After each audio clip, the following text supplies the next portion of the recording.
कल्पना कीजिए, एक ऐसा शहर जो जमीन पर नहीं बल्कि महासागर की छाती पर तैर रहा हो, जहां न देश की सीमा हो, न सरकार का सीधा नियंत्रण और न ही डूबते समुद्र का डर। लेकिन सवाल ये है, अगर एक भी सुपर तूफान आया, अगर लहरें 20 मंजिला इमारत जितनी ऊंची हुई, तो क्या यह $100 अरब का शहर कुछ ही मिनटों में समुद्र की कब्र बन जाएगा? आज हम उस खतरनाक सपने की कहानी जानेंगे। फ्लोटिंग सिटीज और सी स्टेडिंग, एक ऐसा सपना जो इंसान को धरती से समुद्र तक ले जाना चाहता है। कभी धरती इंसान के लिए असीम लगती थी। पहाड़, मैदान, जंगल और तट, सब कुछ इतना विशाल कि सीमाएं दिखती ही नहीं थी। लेकिन समय के साथ यह भ्रम टूटने लगा। शहर फैलते गए, आबादी बढ़ती गई और जमीन सिमटती चली गई। आज दुनिया के बड़े शहर ऊपर की ओर बढ़ रहे हैं क्योंकि फैलने की जगह खत्म हो चुकी है। इसी बीच समुद्र चुपचाप आगे बढ़ रहा है। ग्लेशियर पिघल रहे हैं, समुद्र का जल स्तर हर साल बढ़ रहा है और तटीय इलाके धीरे धीरे निगले जा रहे हैं। मालदीव जैसे देश पहले ही यह सवाल पूछ चुके हैं, अगर पूरा देश डूब जाए तो लोग कहां जाएंगे? जकार्ता अपनी राजधानी बदलने को मजबूर है क्योंकि जमीन धंस रही है। लेकिन समस्या सिर्फ जलवायु की नहीं है। जमीन अब सिर्फ रहने की जगह नहीं बल्कि ताकत और नियंत्रण का साधन बन चुकी है।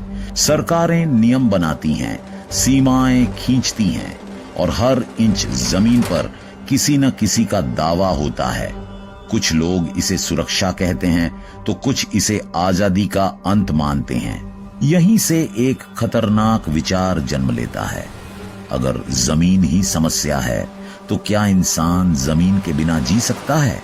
क्या ऐसा संभव है कि घर, शहर और पूरी सभ्यता पानी पर तैरती हुई बनाई जाए?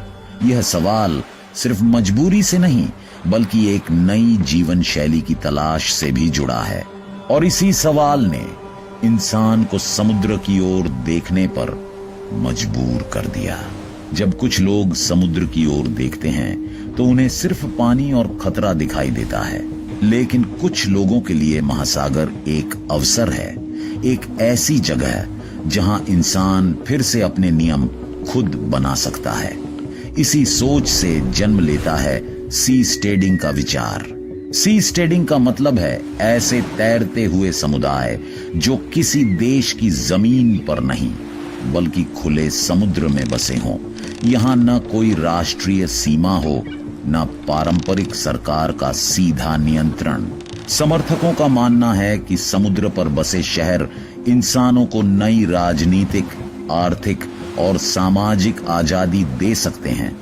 टैक्स कम होंगे, नियम लचीले होंगे और नवाचार को खुली जगह मिलेगी। इस विचार को केवल कल्पना समझना आसान है, लेकिन पिछले कुछ वर्षों में यह सपना अमीर निवेशकों और टेक उद्यमियों तक पहुंच चुका है। सिलिकॉन वैली के कुछ अरबपतियों ने इसे भविष्य की प्रयोगशाला कहा, जहां नए तरह की सरकारें, नई अर्थव्यवस्थाएं और नई जीवन शैली आजमाई जा सकती हैं। लेकिन हर आजादी की कीमत होती है। खुले समुद्र में रहना रोमांचक लगता है, पर यह स्थिर जमीन से कहीं ज्यादा क्रूर है। यहाँ कानून से बचा जा सकता है, लेकिन प्रकृति से नहीं। तूफान, लहरें और अकेलापन, ये सब इस सपने का हिस्सा हैं। सी स्टेडिंग इसलिए सिर्फ तकनीकी परियोजना नहीं है, बल्कि एक विचारधारात्मक चुनौती है। सवाल यह नहीं कि क्या हम समुद्र पर रह सकते हैं, बल्कि यह है कि क्या इंसान उस आजादी को संभाल भी पाएगा जिसकी वह तलाश कर रहा है। समुद्र पर शहर बसाने का विचार जितना रोमांचक है उतना ही भयावह भी, क्योंकि समुद्र कोई स्थिर जमीन नहीं है। यह हर पल हिलता है, सांस लेता है और कभी भी अपना रूप बदल सकता है। ऐसे में सवाल उठता है, किस तरह की इंजीनियरिंग एक पूरे शहर को पानी पर टिकाए रख सकती है? फ्लोटिंग सिटी की नींव ईंट पत्थर से नहीं बल्कि गणित, भौतिकी और धैर्य से बनती है। इंजीनियरों को यह मानकर चलना पड़ता है कि यहाँ हर सेकंड दबाव बदल रहा है। लहरें सिर्फ ऊपर नीचे नहीं होती, वे पूरे ढांचे को मोड़ने की कोशिश करती हैं। इसी वजह से इन शहरों को एक ठोस प्लेट की तरह नहीं बल्कि विशाल मॉड्यूल्स के रूप में डिजाइन किया जाता है। हर मॉड्यूल एक अलग इकाई होता है, अपने संतुलन, भार और सुरक्षा के साथ। ये मॉड्यूल आपस में जुड़े होते हैं, लेकिन जरूरत पड़ने पर अलग भी हो सकते हैं। इस तरह पूरा शहर एक कठोर इमारत नहीं बल्कि एक लचीला जीव बन जाता है। इसी तकनीक के कारण लागत आसमान छूती है। एक मध्यम आकार के फ्लोटिंग सिटी की अनुमानित कीमत 50 से 100 अरब डॉलर तक पहुंच जाती है। ये पैसा सिर्फ निर्माण पर नहीं बल्कि सुरक्षा, स्थिरता और भविष्य की अनिश्चितताओं पर खर्च होता है। यह इंजीनियरिंग सिर्फ इमारतें बनाने की नहीं बल्कि प्रकृति के साथ समझौता करने की कला है। समुद्र को हराना असंभव है, लेकिन उसके साथ बहना शायद इंसान सीख रहा है। जमीन पर शहरों की नींव गहरी खोदी जाती है, लेकिन समुद्र पर बने शहरों की नींव पानी में सांस लेती है। फ्लोटिंग सिटी का सबसे बड़ा सवाल यही है, अगर नीचे कुछ ठोस नहीं तो ऊपर सब कुछ कैसे टिकेगा? इसका जवाब छुपा है उन संरचनाओं में जिन्हें सेमी सबमर्सिबल प्लेटफॉर्म कहा जाता है। इन प्लेटफॉर्म्स का सिद्धांत बेहद सरल लेकिन प्रभावी है। ऊपर का हिस्सा हल्का रखा जाता है, जहां घर, सड़कें और इमारतें होती हैं। नीचे पानी के भीतर भारी कंक्रीट और स्टील से बने विशाल फ्लोट्स लगाए जाते हैं। यही वजन पूरे शहर को संतुलन देता है। जब लहरें आती हैं तो ये संरचनाएं उनके साथ हल्का सा झुकती हैं, लेकिन टूटती नहीं। कई प्लेटफॉर्म्स में एयर चैम्बर्स होते हैं जो पनडुब्बियों की तरह काम करते हैं। अगर कहीं संतुलन बिगड़ता है तो हवा और पानी के दबाव को बदलकर शहर को सीधा रखा जा सकता है। इसका मतलब यह है कि शहर स्थिर नहीं बल्कि लगातार खुद को एडजस्ट करता रहता है। यह तकनीक पहले तेल निकालने वाले ऑफशोर रिग्स में इस्तेमाल की जा चुकी है, जहां सैकड़ों लोग महीनों समुद्र के बीच रहते हैं। फ्लोटिंग सिटीज उसी अनुभव को कई गुना बड़े स्तर पर ले जाते हैं, लेकिन यह सुरक्षा स्थायी नहीं है। जैसे जैसे शहर बड़ा होता है, जोखिम भी बढ़ता है, और यही जोखिम अगली चुनौती की ओर इशारा करता है। तूफान, सुनामी और समुद्र का वह रूप जिसे कोई इंजीनियर पूरी तरह नियंत्रित नहीं कर सकता। समुद्र शांत हो तो वह दोस्त लगता है, लेकिन जब वह उग्र होता है तो सबसे बड़ा दुश्मन।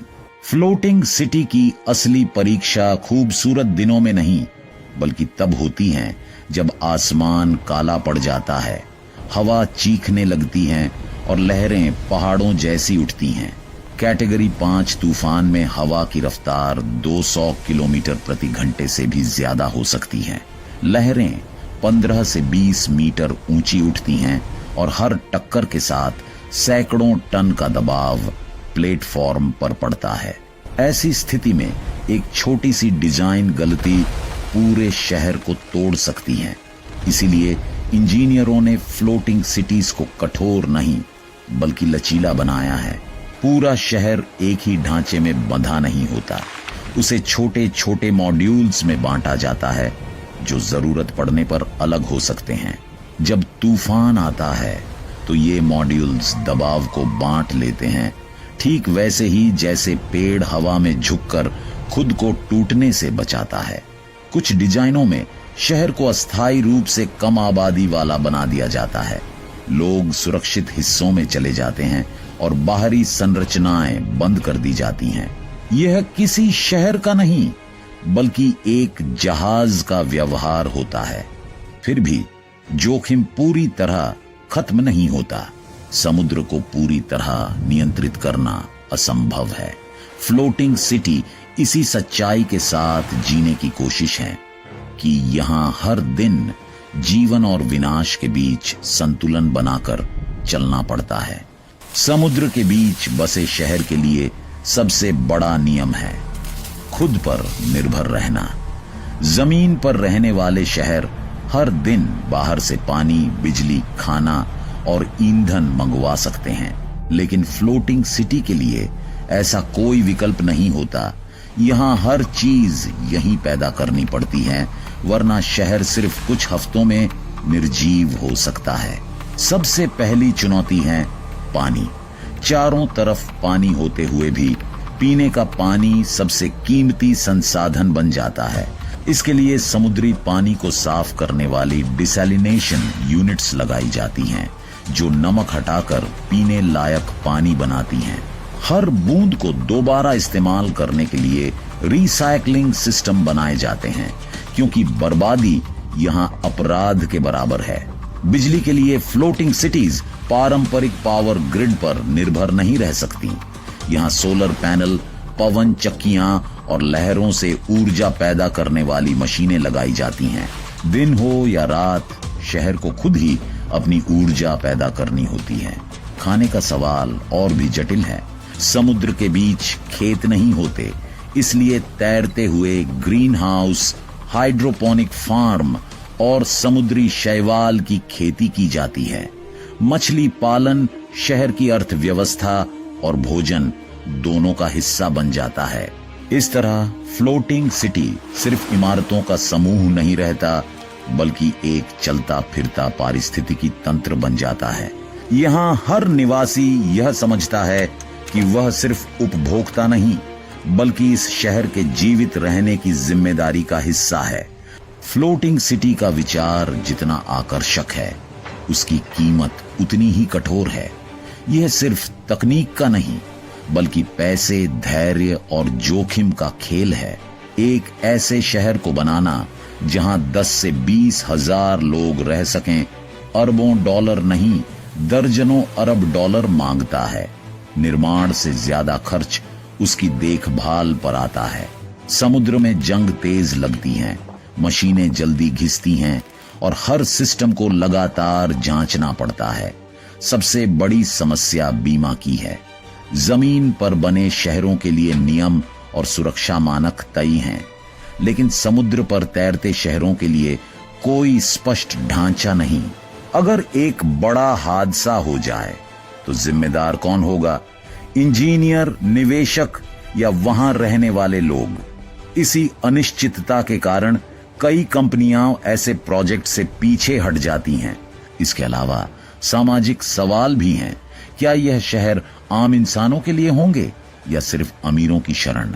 आलोचक कहते हैं कि फ्लोटिंग सिटीज असमानता को और बढ़ा सकते हैं। जहां अमीर समुद्र पर सुरक्षित रहेंगे और गरीब डूबती जमीन पर छूट जाएंगे।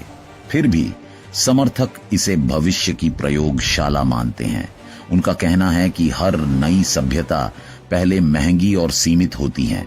हवाई जहाज, इंटरनेट और अंतरिक्ष यात्रा सब कभी अमीरों तक ही सीमित थे।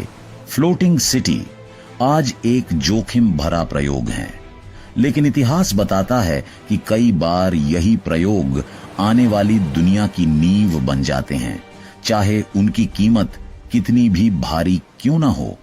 फ्लोटिंग सिटी अब सिर्फ इंजीनियरिंग का सवाल नहीं रहा, यह एक नैतिक और सामाजिक बहस बन चुका है। समर्थक इसे मानव सभ्यता का अगला कदम कहते हैं, एक ऐसा समाधान जो बढ़ते समुद्र स्तर, जमीन की कमी और जलवायु संकट से बचा सकता है। उनके अनुसार जब तटीय शहर डूबेंगे, तब तैरते शहर ही लाखों लोगों का घर बन सकते हैं। लेकिन आलोचक एक अलग तस्वीर दिखाते हैं। वे पूछते हैं, क्या यह भविष्य सबके लिए होगा या सिर्फ चुनिंदा लोगों के लिए? आज जिन परियोजनाओं पर काम हो रहा है, वे ज्यादातर अमीर निवेशकों, कॉरपोरेट समूहों और देशों की पहुंच में हैं। आम इंसान के लिए इन शहरों में रहना अभी एक दूर का सपना है। एक और डर है, नियंत्रण का। अगर ये शहर किसी देश के अधिकार क्षेत्र में नहीं होंगे तो वहां कानून कैसे लागू होगा? अपराध, विवाद और मानवाधिकारों का क्या होगा? कुछ लोग मानते हैं कि फ्लोटिंग सिटीज नई तरह की समुद्री कॉलोनियां बन सकती हैं, जहां ताकत पैसे के हाथ में होगी। फिर भी इतिहास हमें सावधान रहने के साथ साथ खुले दिमाग से सोचने को कहता है।